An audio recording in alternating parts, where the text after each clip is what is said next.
हाय. गणपतीचे दिवस सुरू आहेत आणि त्यानिमित्ताने मला आठवलं की मी एक लेख लिहिला होता देवावरचा आणि तो खरंच मनापासून मला असं वाटतं की तुमच्याबरोबर शेअर करावा म्हणून आज तो वाचणार आहे. त्याचं नाव तर खरं तर मी काही दिलं नाहीये त्या लेखाला, पण बघा तुम्ही कसा वाटतोय ते.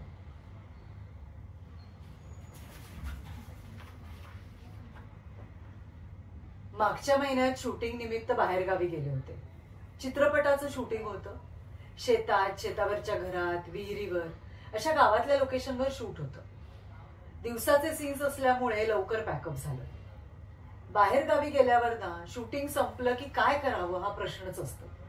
कामात दिवस निघून जातो, पण नंतर मग एकदम रिकामपण येतं. घरची आठवण यायला लागते.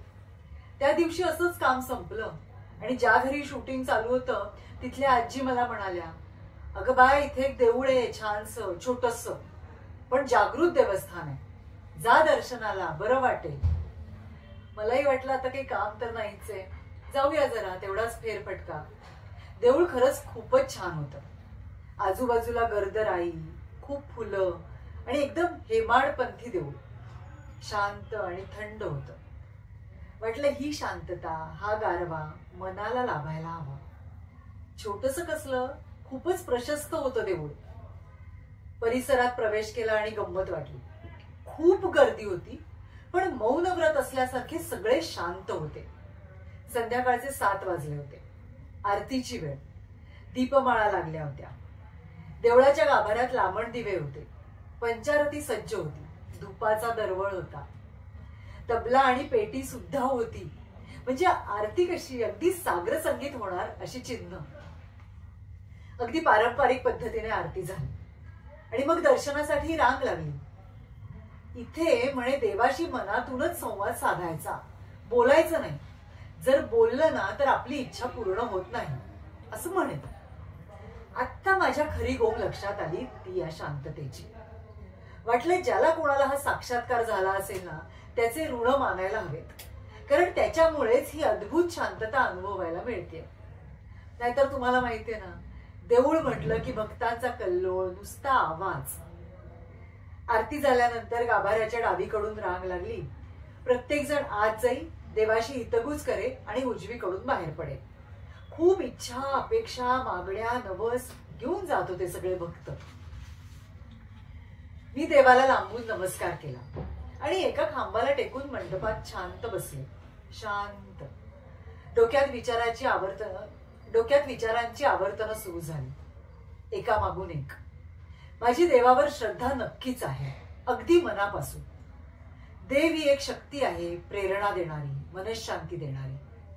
पण फक्त नामस्मरण केलं, देवाचं दर्शन घेतलं, फक्त उपास केले, अमुक एका वाराला दर्शनाला गेलं तरच आपल्या इच्छा पूर्ण होतात हे मानण्याची अंधश्रद्धा मात्र माझ्यात नक्कीच नाही. आमच्या घरी मीच नेहमी देवपूजा करते. माझं आणि देवाचं ना एक वेगळं नातं आहे, मित्रत्वाचं. खूप गप्पा होतात या पूजेच्या दरम्यान. मनाला दिवसभरात आवडलेल्या, खटकलेल्या गोष्टी शेअर करते मी त्याच्याबरोबर. मजा येते. तुम्ही पण करून बघा एकदा.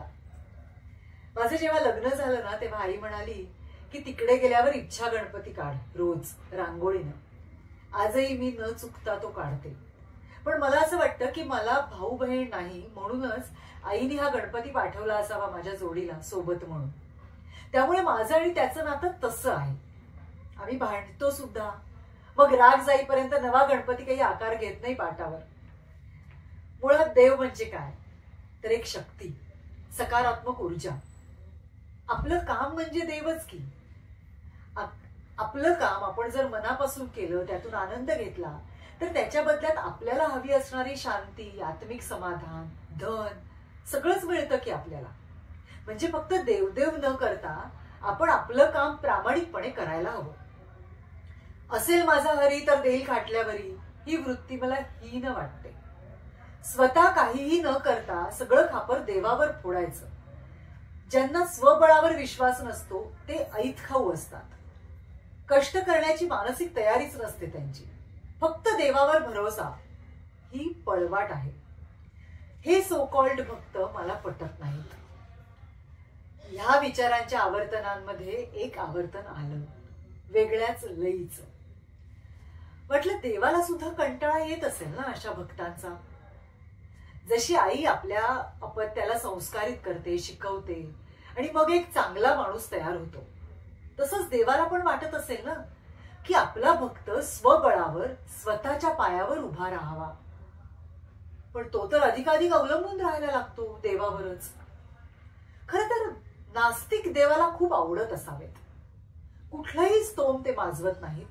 त्यांचा देवावर विश्वास नाही, पण म्हणूनच त्यांचा स्वतःवर विश्वास आहे. जी काही कर्म तो करतो नास्तिक, त्याचं खापर तो देवावर फोडत नाही, स्वतःवरच ती जबाबदारी घेतो. देव कधी जर अशा व्यक्तीला भेटला ना तर म्हणेल, कंटाळा आला रे गाभाऱ्यात उभं राहून, सगळ्या जबाबदाऱ्या घेऊन, दूषण घेऊन, कुठलंच समाधान लाभत नाही गड्या. असा एकही भक्त नाही भेटत की माझ्या मदतीमुळे त्याच्या सर्व इच्छा पूर्ण झाल्यात. एकही जबाबदारी कमी होत नाही. त्या मनानं गड्या तू बरा, माझं अस्तित्व मानलं नाहीस तरी स्वतःच्या बळावर जगतोयस, कुणावरही भार न होता स्वतःचा भार वाहतोयस. माझ्या भक्तांना असं स्वावलंबी बनवायचंय रे. बघू कुठल्या युगात मला शक्य होतंय. तेवढ्यात जोराने घंटानाद झाला. माझी विचारांची लय तुटली.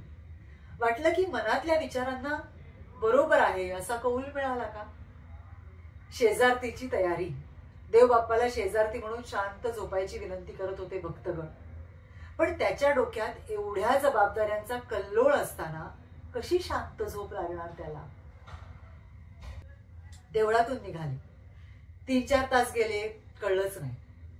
पण देवाने माझ्याकडे मागितलेलं मागणं रुंजी घालत होतं. मनात वाटलं, निदान आपण आपल्या पुरते स्वावलंबी होऊन त्याला निदान एकाच्या जबाबदारीतून तरी मोकळं करायला हवं ना. करायलाच हवं. तर असा हा लेख होता. आणि खरंच मला मनापासून असं वाटतं की आपण सतत देवावर अवलंबून न राहता कुठेतरी आपल्या आतल्या देवाला जागं केलं पाहिजे. आपल्यावर विश्वास ठेवला पाहिजे. आपल्यावर विश्वास असेल ना तर खरंच आपण खूप काही करू शकतो आणि ते करायला हवं. निदान ते करण्याची सुरुवात तरी करायला हवी. तर हा लेख तुम्हाला कसा वाटला हे नक्की सांगा. भेटत राहूया. तोपर्यंत stay fit, stay healthy, be happy and be consistent. Bye.